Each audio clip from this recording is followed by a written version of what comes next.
Hello नमस्कार दोस्तों, good evening. आप सभी का बहुत बहुत स्वागत है हमारे यूट्यूब चैनल कैरियर परिवार में। मैं मुकेश कुमार आप सबका बहुत बहुत स्वागत करता हूं। चलिए दोस्तों, आप सभी का क्लास स्टार्ट करते हैं। सभी लोग वीडियो को लाइक कर दीजिएगा और अपने अपने दोस्तों को शेयर कर दीजिएगा। चलिए स्टार्ट करते हैं आज का क्लास। और आज जो आपका टेस्ट होने वाला है वो टेस्ट नंबर आपका 52 होने वाला है। इसके पहले आपका 51 टेस्ट आपका हो गया है।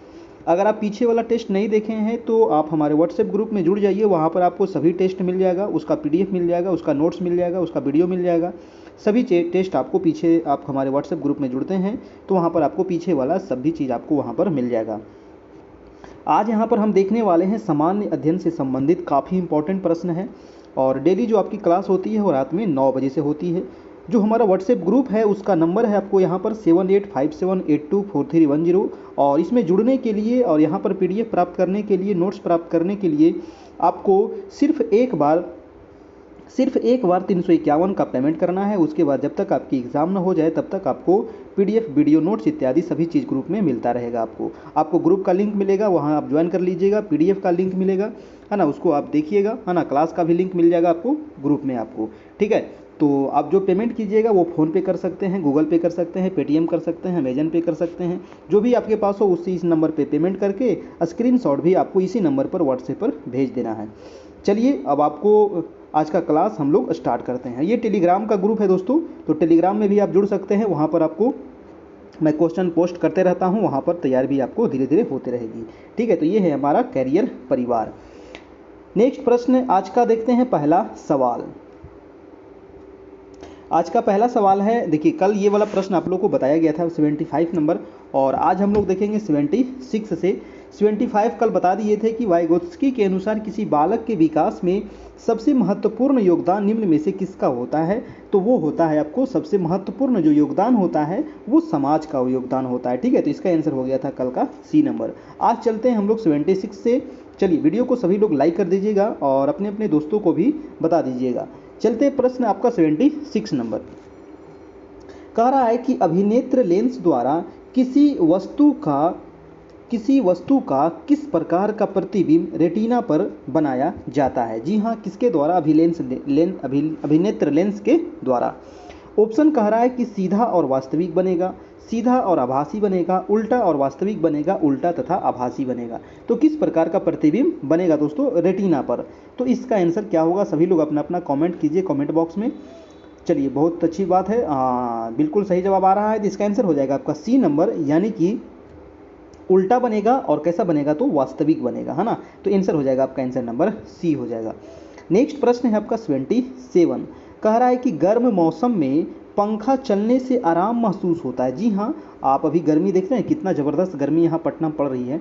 और पंखा के पास बैठिए, कूलर के पास बैठिए, एसी के पास बैठिए, तो क्या लगता है? बहुत आराम महसूस होता है ना। आखिर ऐसा क्यों महसूस होता है? तो इसका कारण ये क्या है? तो इसका कारण है कि जो हमारा पसीना है वो तेज़ी से क्या होता है? वाष्पीकृत होता है और हमें ठंड महसूस होता है, हमें आरामदायक महसूस होता है ना। गर्मी के मौसम में जो हमारे शरीर से पसीना अधिक निकलता है और पंखा चलने पर यह पसीना क्या होता है? तेज़ी से वाष्पीकृत होता है, जिससे शरीर में ठंडापन उत्पन्न होता है तथा आराम महसूस होता है। आंसर हो जाएगा आपका आंसर नंबर बी हो जाएगा।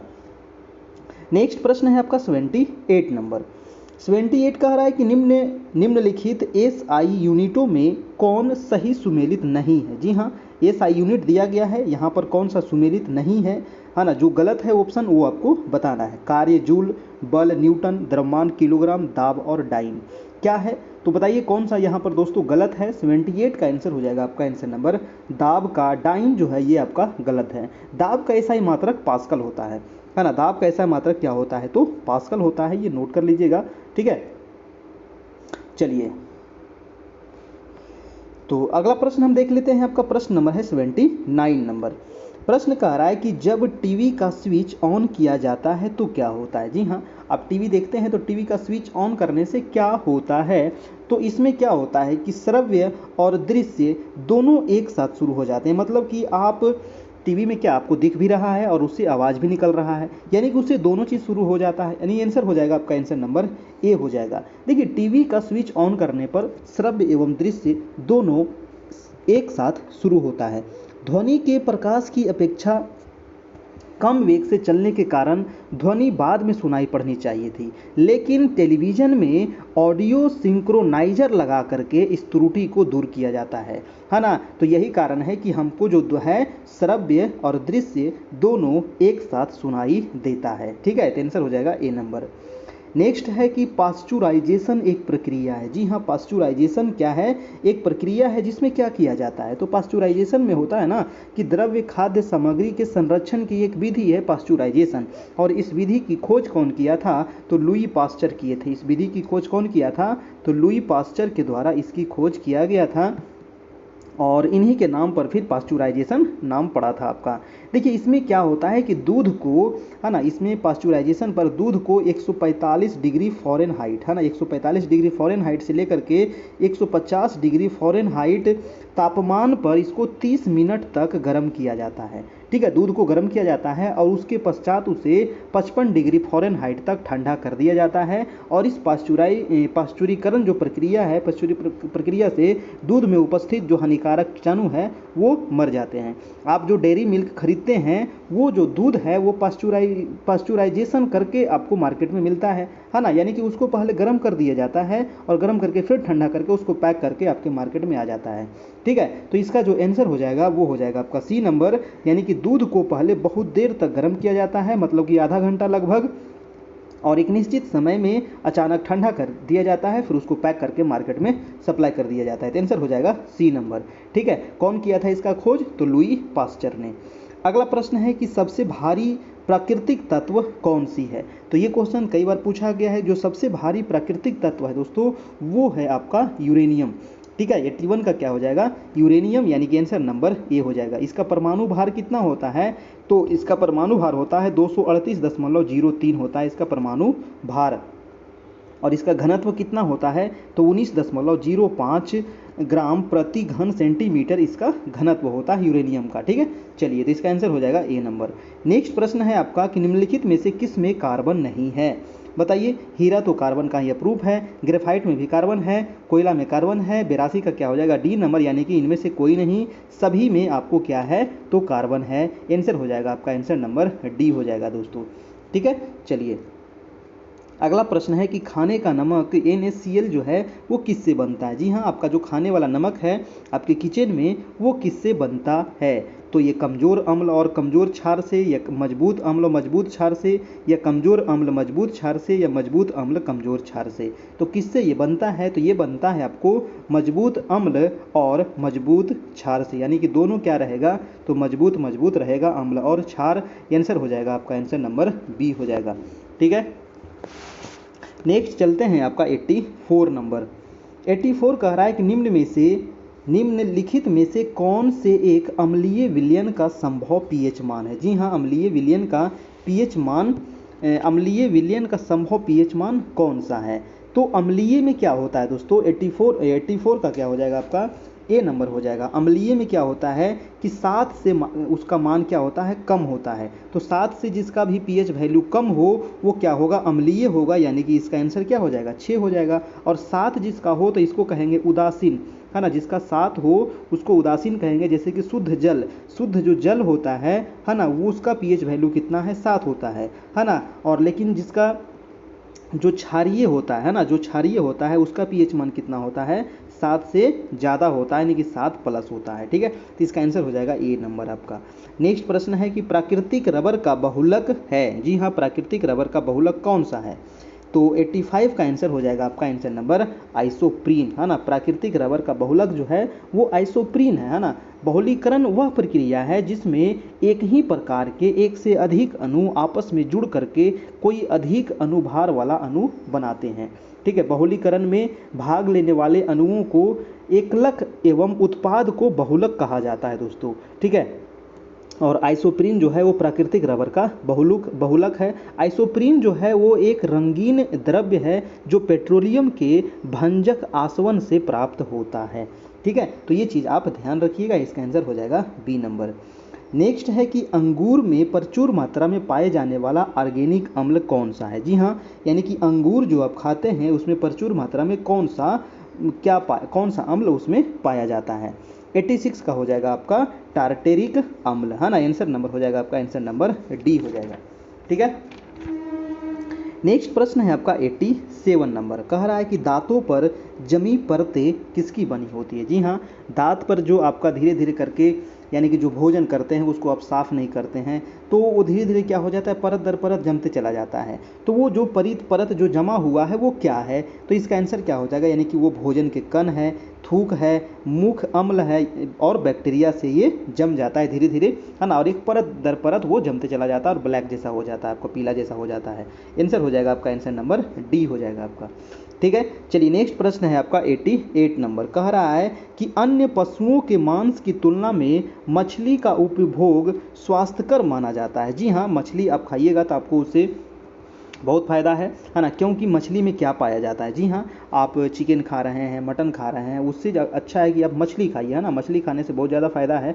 तो मछली खाने से आखिर क्या फ़ायदा है, तो 88 का आंसर क्या हो जाएगा आपका, ये बहु और संपृक्त वसा अम्ल इसमें होता है। आंसर नंबर हो जाएगा आपका आंसर नंबर ए हो जाएगा आपका। ठीक है, चलिए नेक्स्ट प्रश्न पे चलते हैं आपका 89 प्रश्न है कि पैडोलॉजी निम्न वैज्ञानिक अध्ययन से संबंधित है। जी हाँ, पैडोलॉजी किससे संबंधित है दोस्तों, तो ये हो जाएगा आपको मिट्टी के अध्ययन से संबंधित है आपको पैडोलॉजी।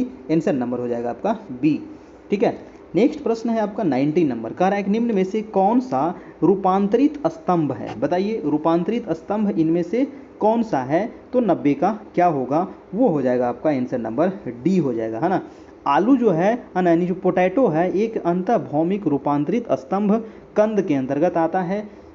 ठीक है, तो आंसर हो जाएगा इसका आंसर नंबर डी हो जाएगा आपका। नेक्स्ट है आपका 91 नंबर। कह रहा है कि जीवों में अनुवांशिक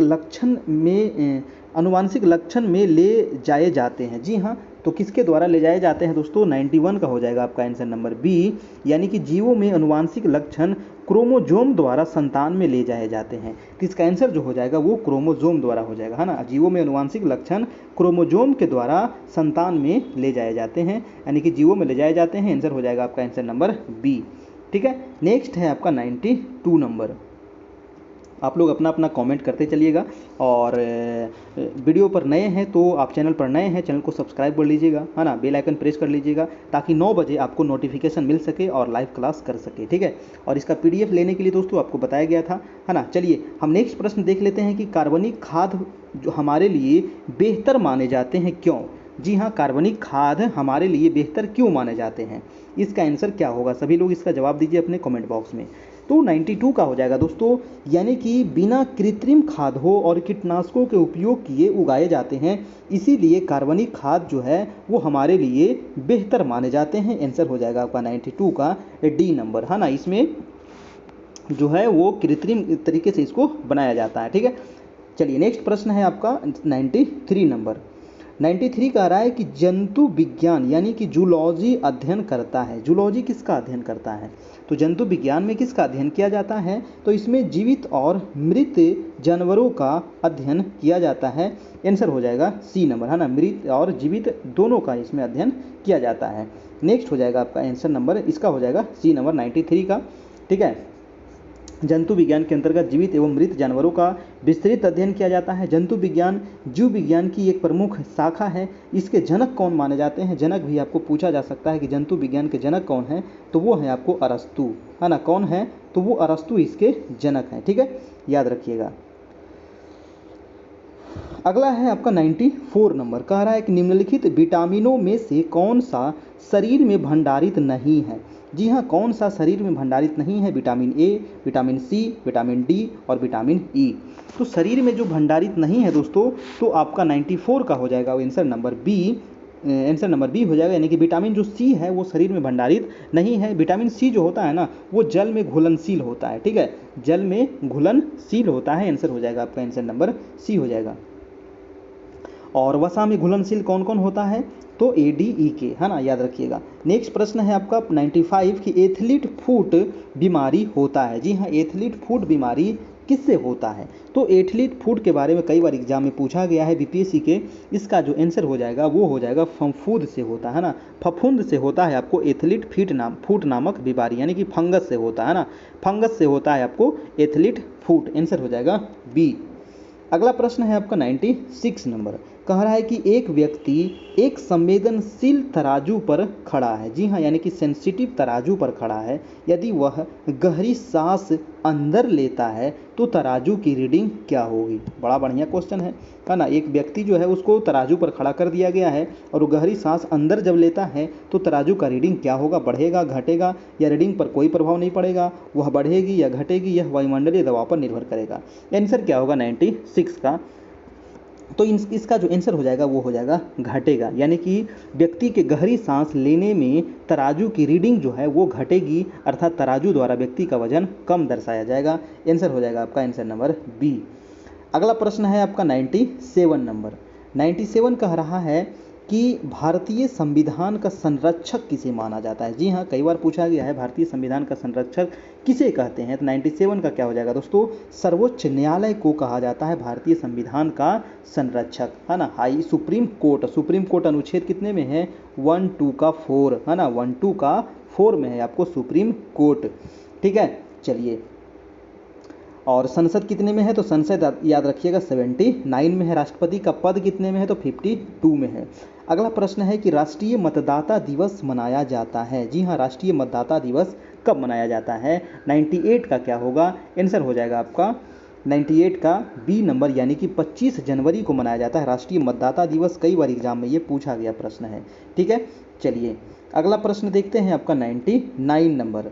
कह रहा है कि राज्य लोक सेवा आयोग के सदस्यों की नियुक्ति किसके द्वारा की जाती है? राज्य लोक सेवा आयोग, है ना, राज्य लोक सेवा आयोग की नियुक्ति किसके द्वारा की जाती है? ऑप्शन है राष्ट्रपति, राज्यपाल, अध्यक्ष, लोक सेवा आयोग अध्यक्ष या राज्य लोक सेवा आयोग।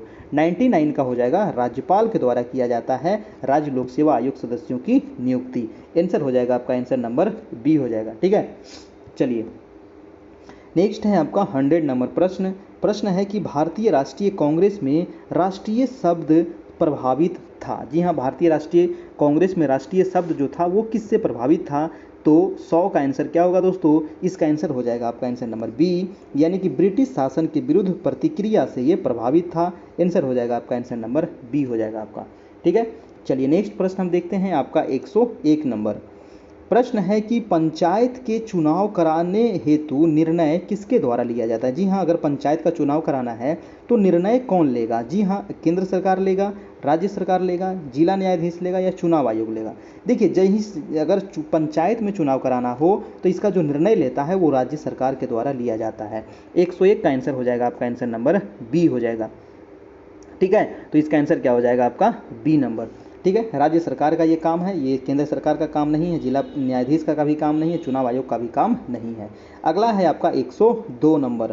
प्रश्न है कि निम्नलिखित संविधान संशोधन अधिनियम में से किस एक के अंतर्गत भारत के संविधान की 8वीं अनुसूची में 4 भाषाएं जोड़ी गई जिससे उसकी संख्या बढ़कर के 22 हो गई? जी हाँ, ये क्वेश्चन जो है काफ़ी इंपॉर्टेंट है। अभी भारतीय जो भाषा है वो टोटल जो मान्यता प्राप्त भाषा है वो 22 भाषा है।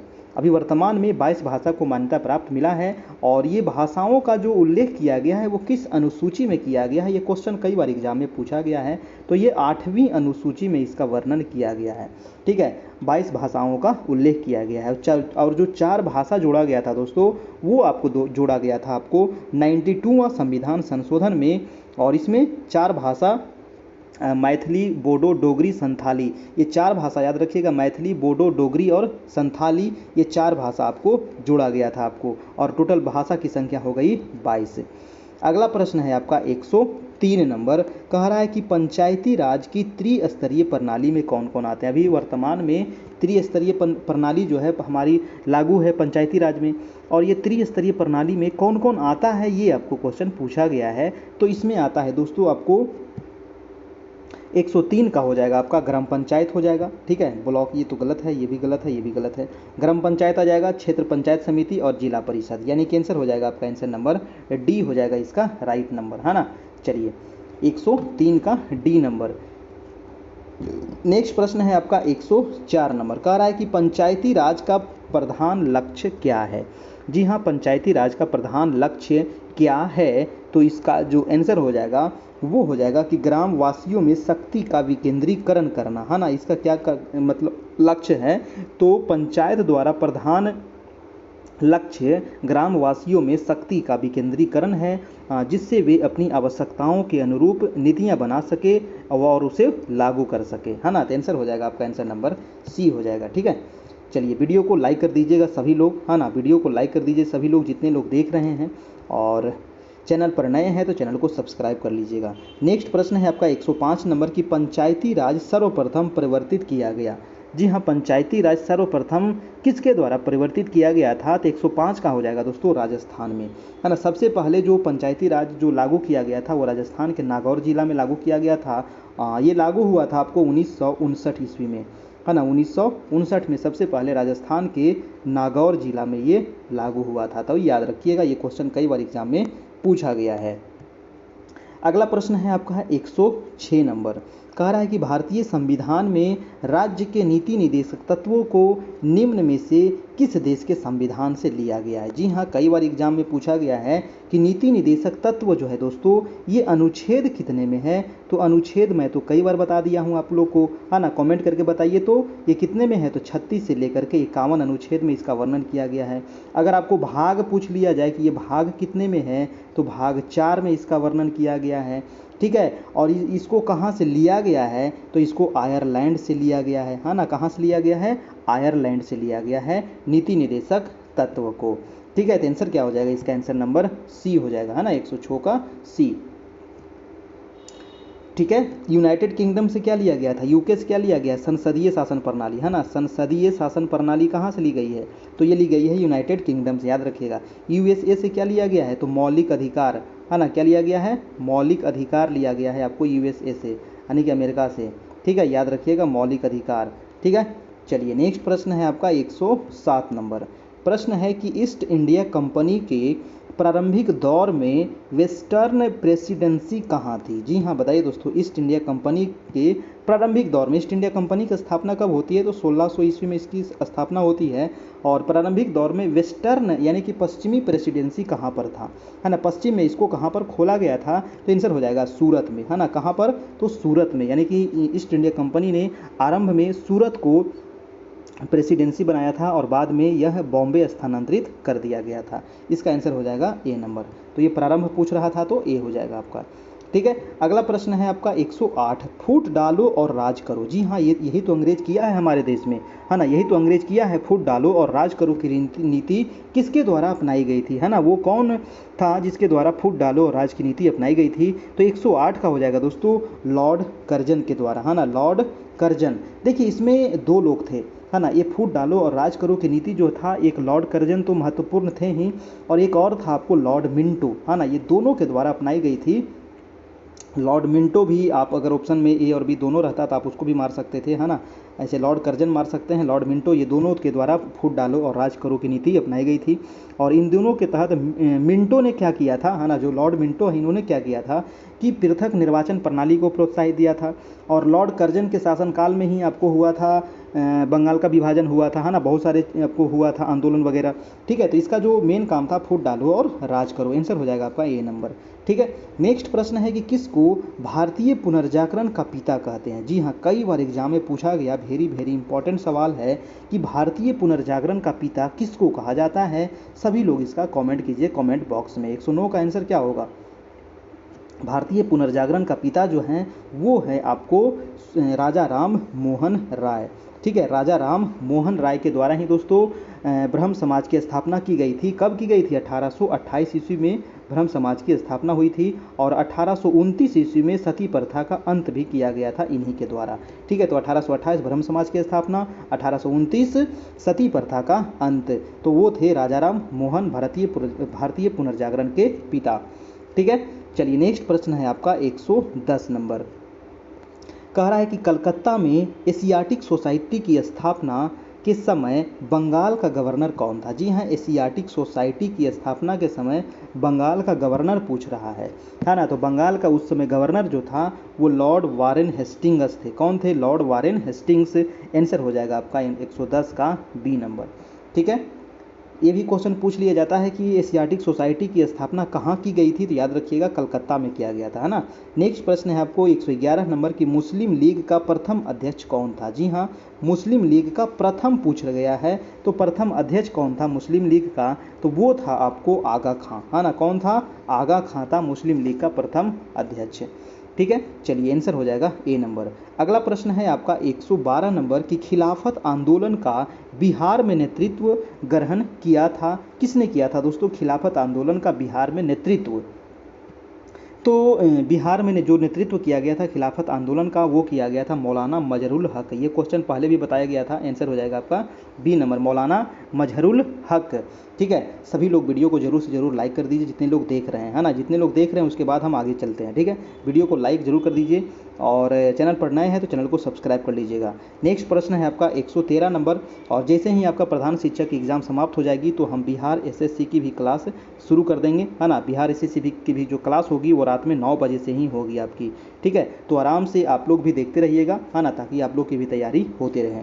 ठीक है, चलिए नेक्स्ट प्रश्न हम देखते हैं 113 नंबर, कह रहा है कि असहयोग आंदोलन। जी हाँ, असहयोग आंदोलन की जो शुरुआत होती है 1920 में हुई थी, है ना। 1920 से लेकर के 22 तक चला था आपका असहयोग आंदोलन। कह रहा है कि असहयोग आंदोलन में भागलपुर जिला में काफ़ी महत्वपूर्ण भूमिका निभाई थी। किसने निभाई थी भागलपुर जिला में सबसे महत्वपूर्ण भूमिका, तो 113 का हो जाएगा दोस्तों दीप नारायण सिंह। कौन थे वो, दीप नारायण सिंह भागलपुर में महत्वपूर्ण भूमिका निभाए थे। असहयोग आंदोलन 1920 से लेकर के 22 तक चला था असहयोग आंदोलन, और 22 में जब चौरी चौरा कांड हो जाती है उसके बाद इसको समाप्त कर दिया जाता है गांधी जी के द्वारा।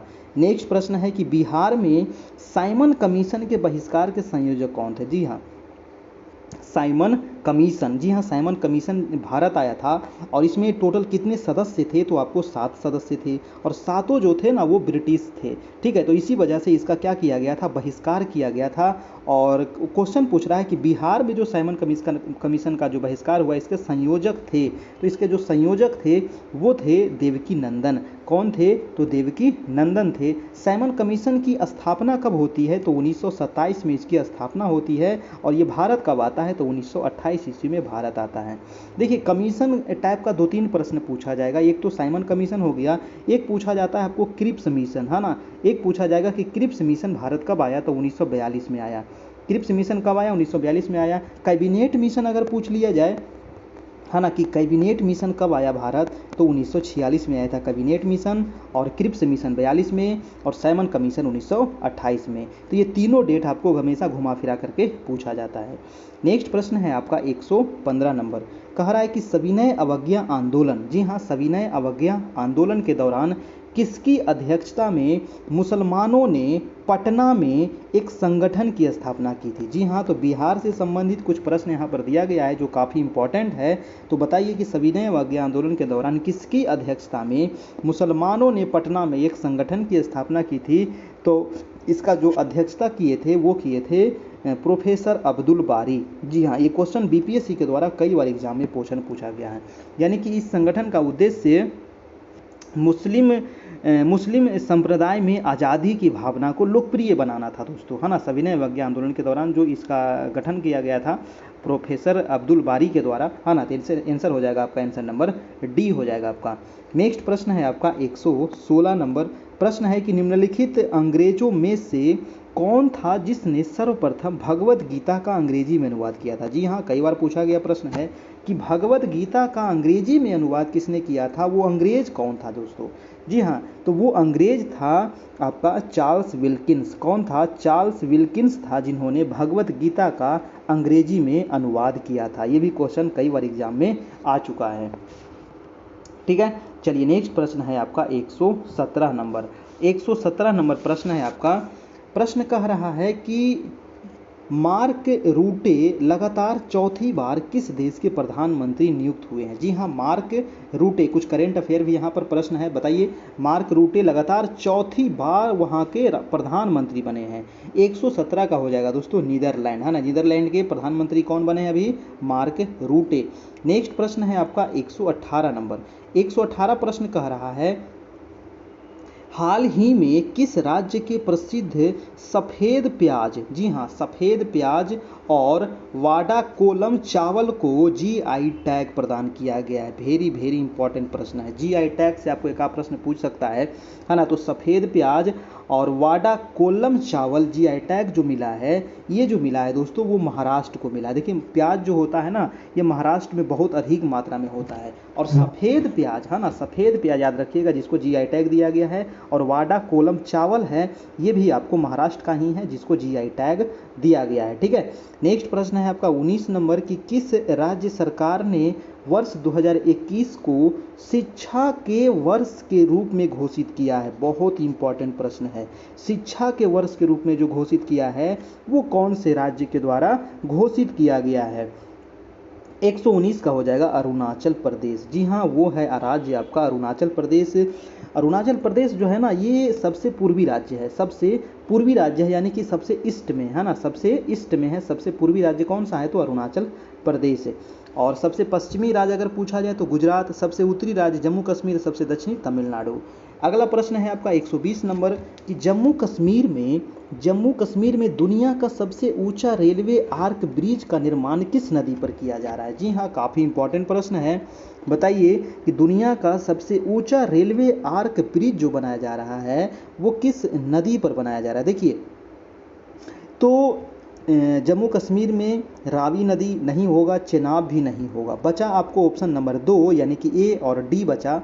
तो 120 का आंसर हो जाएगा आपका आंसर नंबर, सॉरी यहाँ पर चिनाब नदी होगा दोस्तों, बी नहीं, यहाँ पर चिनाब ही होगा आंसर नंबर। चिनाब नदी पर ही बनाया जा रहा है सबसे ऊंचा आर्क बांध। ठीक है, तो इसका थोड़ा सा गलती हो गया था, आंसर आप सुधार लीजिएगा, इसको बी ही हो जाएगा, झेलम नहीं है ना। आंसर हो जाएगा आपका ये B number, answer number B आपका। ठीक है, दुनिया का सबसे ऊंचा आर्क ब्रिज चिनाब नदी पर जम्मू कश्मीर में।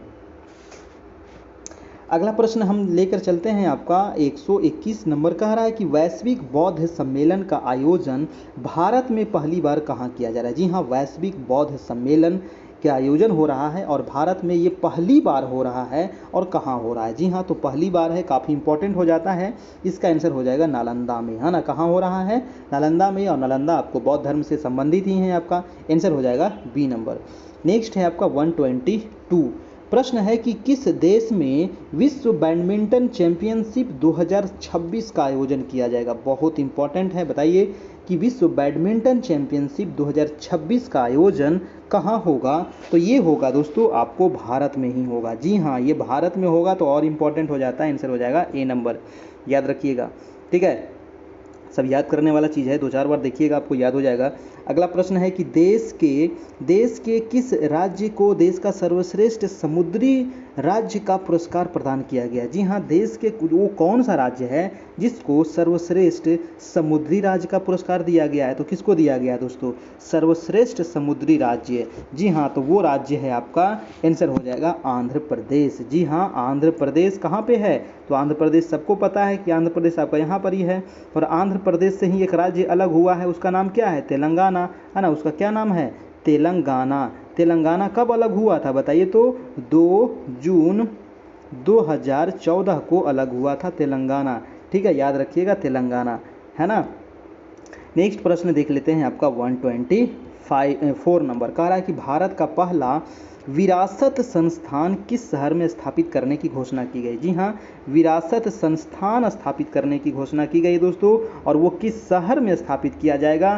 तो 124 का आंसर क्या होगा? इसका आंसर हो जाएगा आपको आंसर नंबर ए, यानी कि नोएडा में। कहाँ किया जाएगा? विरासत संस्थान नोएडा में, है ना। आंसर हो जाएगा ए नंबर। अगला प्रश्न है आपका 126, कह रहा है कि हाल ही में मिस इंडिया यूएस 2021, जी हाँ, मिस इंडिया यूएस 2021 का खिताब किसने जीता? बताइए। 125 का आंसर हो जाएगा, क्या होगा? सभी लोग अपना अपना कमेंट करते चलिए। इसका आंसर हो जाएगा वैदेही डोंगरे, है ना, वैदेही डोंगरे, यानी कि answer number B. India Miss India US 2021 का खिताब किसने जीता? वैदेही डोंगरे ने। आंसर हो जाएगा बी नंबर। अगला है 126 नंबर, कह रहा है कि राज्य केंद्र शासित प्रदेश में दुनिया के सबसे ऊंचाई पर स्थित सिनेमा हॉल का उद्घाटन किया गया। वाह वाह, सिनेमा हॉल बनाया गया है दोस्तों दुनिया के सबसे ऊंचाई पर, और वो सिनेमा हॉल जो है वो किस राज्य या केंद्र शासित प्रदेश में है? तो वो हो जाएगा आपको 126 का आंसर नंबर लद्दाख में, है ना। लद्दाख ही तो सबसे ऊंचाई पर है और यहाँ सिनेमा हॉल बनाया गया है। जी हाँ, कभी जाइए, मजा लीजिए इसका, है ना। आंसर हो जाएगा आपका, आंसर नंबर ए हो जाएगा आपका। ठीक है, चलिए नेक्स्ट है आपका 127। प्रश्न है कि किस राज्य में भारत के पहले ई मछली बाजार हेतु फीस वाले ऐप को लॉन्च किया गया है? जी हाँ, काफ़ी अच्छा प्रश्न है। कह रहा है कि किस राज्य में भारत के पहले ई मछली बाजार, जी हाँ, ई मछली बाजार आपको लॉन्च किया गया है। ई मछली बाजार, और ये किस राज्य में लॉन्च किया गया है ये पूछ रहा है। फीस वाले ऐप है, एक एप्लीकेशन है ना, फीस वाले ऐप को लॉन्च किया गया है और ये किस राज्य सरकार ने लॉन्च किया है? तो 127 का हो जाएगा, असम के द्वारा किया गया है ना। किसके द्वारा? असम सरकार के द्वारा किया गया है। आंसर हो जाएगा आपको, आंसर नंबर डी हो जाएगा 127 का। अगला चलते हैं आपका 128 नंबर। 128 प्रश्न कह रहा है कि ऑक्सफोर्ड इंग्लिश डिक्शनरी में ने किस शब्द को word of the year 2021, very very very important प्रश्न है ना। किसने? तो ऑक्सफोर्ड इंग्लिश डिक्शनरी ने किस शब्द को वर्ड ऑफ द ईयर 2021 घोषित किया है? तो ये जो शब्द है उस शब्द है आपको वैक्स। क्या शब्द है? शब्द का नाम है VAX, VAX, और इसको क्या दिया गया है? तो वर्ल्ड ऑफ द ईयर 2021 सम्मानित से सम्मान किया गया है ऑक्सफोर्ड इंग्लिश डिक्शनरी के द्वारा। ठीक है, यहाँ पर देखिए कुछ मैथ दिया गया है, इसको आप लोग बनाइएगा, है ना, इसको आप लोग बनाइएगा और नीचे आंसर भी दिया गया है। और ये जो मैथ का वीडियो हम अलग से बना देंगे, ठीक है, वहाँ पर इसको आप मिला लीजिएगा। ठीक है, ये जो मैथ है इसका PDF आपको मिल जाएगा, है ना। जो लोग PDF नहीं लिए हैं तो वो PDF ले लीजिएगा, है ना। हमारे व्हाट्सएप ग्रुप में जुड़ जाइएगा और वहाँ पर PDF आपको मिल जाएगा। व्हाट्सएप ग्रुप में जुड़ने के लिए आपको जो ये नंबर है 7857824310, आप इस नंबर पे मैसेज करके और 351 रुपये का पेमेंट करके, है ना, आप उसमें जुड़ जाइएगा और वहाँ पर सभी PDF आपको मिल जाएगा, नोट्स मिल जाएगा, वीडियो मिल जाएगा, है ना। और वहाँ पर आप तैयारी कर दिएगा आराम से और डेली क्लास भी आपको वहाँ पर मिलेगी।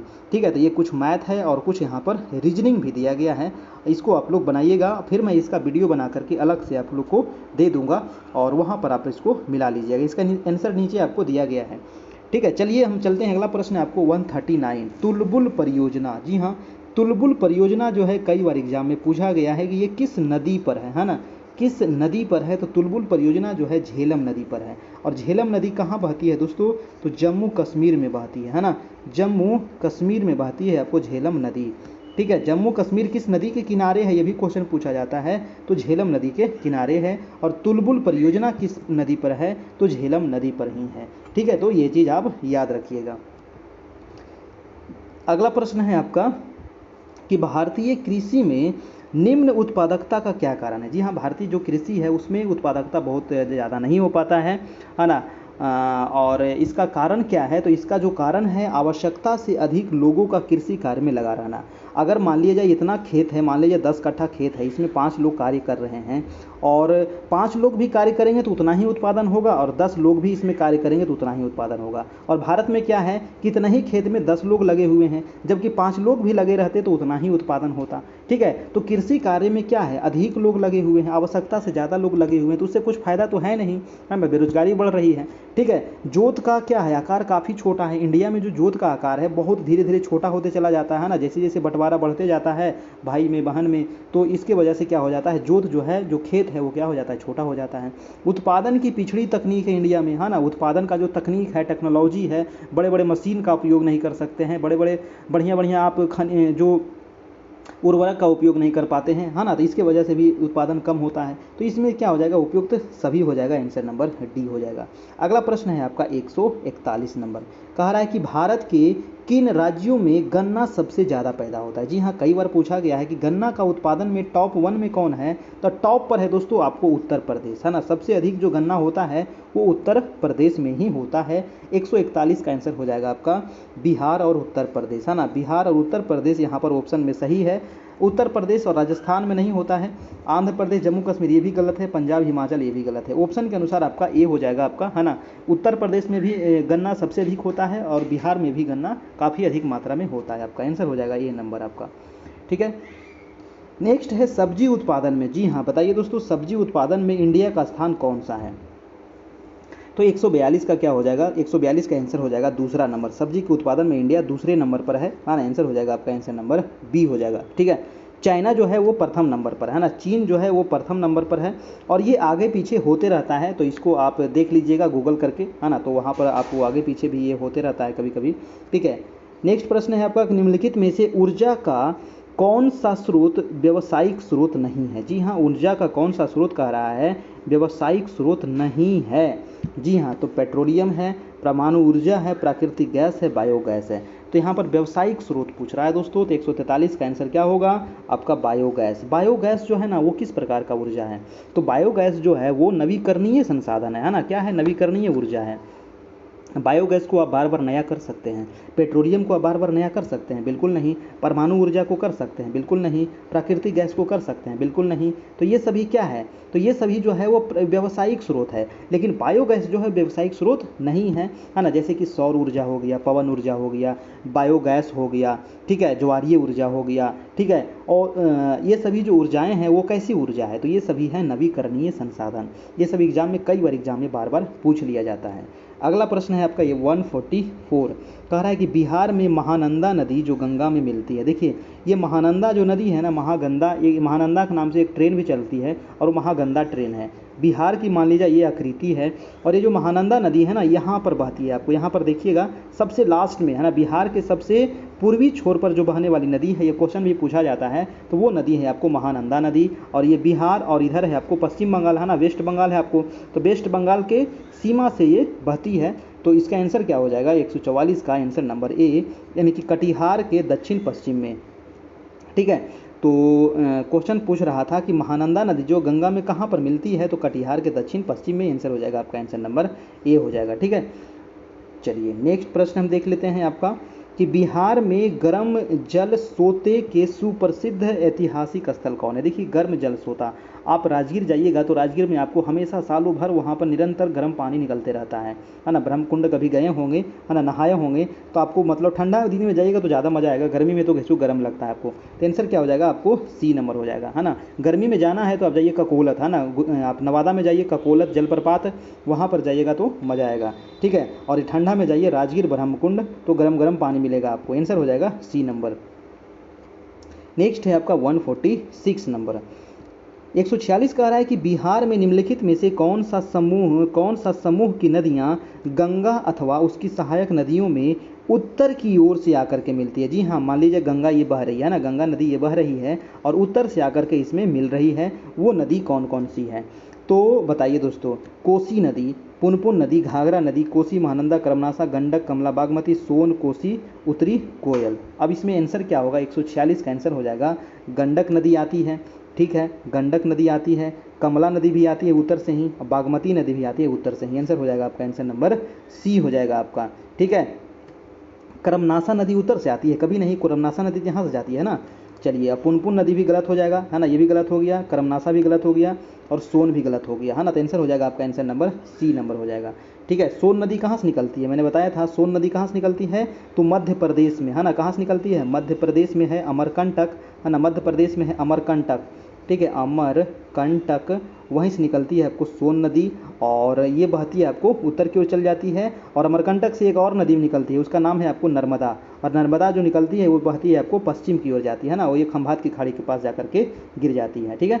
तो अमरकंटक से 2 नदी निकलती है, याद रखिएगा। अगला है 147 नंबर, कह रहा है कि भारत का सर्वाधिक बाढ़ प्रवण राज्य कौन सा है? मतलब कि बाढ़ से प्रभावित राज्य कौन सा है? तो बाढ़ से जो सबसे प्रभावित राज्य है, अगर ऑप्शन में देखा जाए तो ऑप्शन में बिहार हो जाएगा आपको, ठीक है। ऑप्शन से देखा जाए तो बिहार हो जाएगा। अगर यहाँ पर असम रहता, है ना, अगर असम राज्य में रहता तो आप असम भी मार सकते थे। असम में बहुत बाढ़ आता है, ठीक है। असम जो राज्य है ना, उसके बीचों बीच से कौन सी नदी बहती है? तो ब्रह्मपुत्र नदी बहती है। ब्रह्मपुत्र नदी बहती है असम के बीचों बीच से, और वहाँ भी असम में भी ज़बरदस्त बाढ़ आती है, जो नॉर्थ ईस्ट वाला राज्य है आपको। तो ऑप्शन में हो जाएगा बिहार। यहाँ पर बिहार में, उत्तरी बिहार में हर साल बाढ़ आता है, हर साल वहाँ बहुत ज़्यादा क्षति होता है। नेक्स्ट है कि बिहार का सबसे पुराना उद्योग कौन सा है? तो बिहार का जो सबसे पुराना उद्योग है वो है चीनी उद्योग। जी हाँ, कौन सा उद्योग? चीनी उद्योग। लेकिन वर्तमान में इसका वर्चस्व क्या होते जा रहा है? घटते जा रहा है। अगला है 149 नंबर की, बिहार के किस जिले में अबरख पाया जाता है? देखिए अबरख कहाँ पाया जाएगा?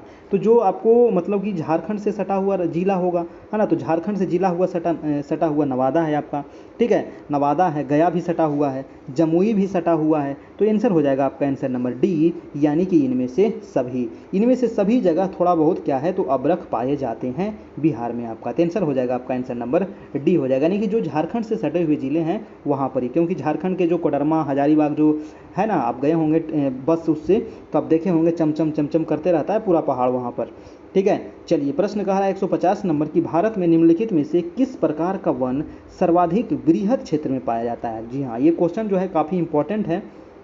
तो इसका आंसर क्या होगा दोस्तों, बताइए कि भारत में सबसे अधिक क्षेत्र पर किस प्रकार के वन पाए जाते हैं? तो ये क्वेश्चन मैं आपको बता देता हूँ। भारत में जो सबसे अधिक मात्रा में जो वन पाया जाता है ना, वो वन है आपको वो वन हो जाएगा आपका उष्णकटिबंधीय आर्द्र पर्णपाती वन। उष्णकटिबंधीय आर्द्र पर्णपाती वन, भारत में बहुत प्रकार के वन है। अब देखिए भारत में बहुत प्रकार के वन कौन कौन से हैं? एक तो हो जाएगा सदाबहार वन। सदाबहार वन वाला जो क्षेत्र दिख रहा है ना, वो हो जाएगा आपको, जो मैं अभी एक अलग कलर क्षेत्र कर रहा हूँ, ये केरल वाला हो जाएगा सदाबहार वन, है ना। ये पश्चिमी घाट जो है यहाँ पर सदाबहार वन पाए जाते हैं। ये जो अंडमान निकोबार है यहाँ पर भी सदाबहार वन पाए जाते हैं। नॉर्थ ईस्ट वाला जो कुछ कुछ इलाका है यहाँ पर भी सदाबहार वन पाए जाते हैं, ठीक है। लेकिन सदाबहार वन भारत में बहुत कम मात्रा में पाया जाता है। लेकिन जो अगर आप देख लिया जाए तो आर्द्र पर्णपाती वन, है ना, आर्द्र पर्णपाती वन जो है ना, उष्णकटिबंधीय आर्द्र पर्णपाती वन, ये सबसे अधिक क्षेत्र पे पाया जाता है। जैसे बिहार है, झारखंड है, यूपी है, एमपी है, आपको छत्तीसगढ़ है, महाराष्ट्र है, इन सभी जितने भी मैं राज्य बता रहा हूँ सभी जगह कैसा वन है तो पर्णपाती वन है। पर्णपाती वन में क्या होता है कि ये जो वन होता है ना, साल में एक बार अपने पत्ते को क्या करती है, गिरा देती है। जब ये शुष्क मौसम आता है तो अपने पत्ते को क्या करती है, झाड़ देती है, ठीक है। तो ये हो जाता है पर्णपाती, इसीलिए इसका नाम पड़ गया दोस्तों। तो इसका आंसर हो जाएगा आपका आंसर नंबर सी। भारत में और भी वन है, जैसे कि आपको यहाँ पर मैंग्रोव वन है, पतझड़ आपको, और भी आपको पर्वतीय वन है भारत में, है ना। ये पर्वतीय वन आपको पर्वत वाले क्षेत्र में पाया जाएगा, ठीक है। फिर आपका कटीले वन है, जैसे राजस्थान वाले क्षेत्र में कटीले वन है, ठीक है। मैंग्रोव वन जो हो जाएगा आपको दलदली वाला इलाका में मैंग्रोव वन हो जाएगा आपका, ठीक है। तो बहुत प्रकार के वन है आपको भारत में और भी, ठीक है। लेकिन सबसे अधिक जो क्षेत्र पर है वो है उष्णकटिबंधीय आर्द्र पर्णपाती वन आपका। चलिए, तो इसका आंसर हो गया आपका आंसर नंबर सी हो गया। तो ये हो गया आपका आज का क्लास का टेस्ट, इसका आंसर दिया गया है। और मैथ आप लोग बनाइएगा, और मैथ हम अलग से वीडियो बना करके आप लोगों को पोस्ट करूंगा, वहाँ से आप देखिएगा, ठीक है। और इसका पीडीएफ लेने के लिए दोस्तों आप हमारे व्हाट्सएप ग्रुप में जुड़ सकते हैं। व्हाट्सएप का ये नंबर है 7857824310। आप इस नंबर पे 351 रुपये का पेमेंट कर दीजिए, और जो लोग नहीं किए हैं अभी तक, और आप जुड़ जाइए, अब ज़्यादा समय नहीं है। पीडीएफ के माध्यम से आप जल्दी जल्दी पढ़ ले सकते हैं, शुरू से लेकर के अंत तक सभी पीडीएफ आपको मिल जाएगा। और इसके अलावा आपको टेलीग्राम का भी लिंक मिल जाएगा, टेलीग्राम ज्वाइन कर लीजिएगा, वहाँ पर भी आपको क्वेश्चन मिलते रहता है, ताकि वहाँ से भी तैयारी आपकी होते रहती है, ठीक है। जहाँ आपको पीडीएफ है, वीडियो है, नोट्स है, सब चीज़ आपको मिल जाएगा, ठीक है। और डेली आपकी क्लास हो रही है रात में 9 बजे से। आप जो पेमेंट कीजिएगा वो आप गूगल पे कर सकते हैं, फ़ोन पे कर सकते हैं, पेटीएम कर सकते हैं, व्हाट्सएप पे कर सकते हैं, अमेजन पे कर सकते हैं, कुछ से भी आप पेमेंट करना है इसी नंबर पर, और स्क्रीनशॉट ले लीजिएगा, है ना, और स्क्रीनशॉट हमको इसी नंबर पर व्हाट्सएप पर भेज दीजिएगा, ठीक है। ये हमारा चैनल है दोस्तों, कैरियर परिवार, इसको आप लोग सब्सक्राइब जरूर कर लीजिएगा। और बहुत जल्द आप सभी की बिहार एसएससी की भी क्लास स्टार्ट होने जा रही है, ठीक है। बिहार एसएससी की भी आपका नोट्स वगैरह बनाया जा रहा है, तो उसकी भी क्लास आपको बहुत जल्द 25 जून के बाद आपकी क्लास स्टार्ट हो जाएगी, ठीक है। उसकी भी जो क्लास चलेगी 9 बजे से ही चलेगी, तो 25 जून से आपको बिहार एसएससी के लिए तैयार रहिएगा। जो भी आपके मित्र हो, दोस्त हो, उनको आप बता दीजिए, आपके फैमिली में जो भी हो, तो वो आप, ठीक है। चलिए, तो आज का टेस्ट हम इतना ही रहने देते हैं। आज 75 प्रश्न हम लोग देखे सामान्य अध्ययन का, और कल का जो टेस्ट होगा, कल हम लोग देखेंगे डीएलएड, है ना। कल हम लोग देखेंगे डीएलएड का 75 महत्वपूर्ण प्रश्न, ठीक है। तो कल का क्लास काफ़ी इंपॉर्टेंट होने वाला है डीएलएड से संबंधित, तो कल जरूर 9 बजे आप लोग जुड़िएगा, ठीक है। तो आज इतना ही रहने देते हैं दोस्तों, फिर मिलते हैं हम नेक्स्ट वीडियो में। तब तक के लिए good night, goodbye and take care.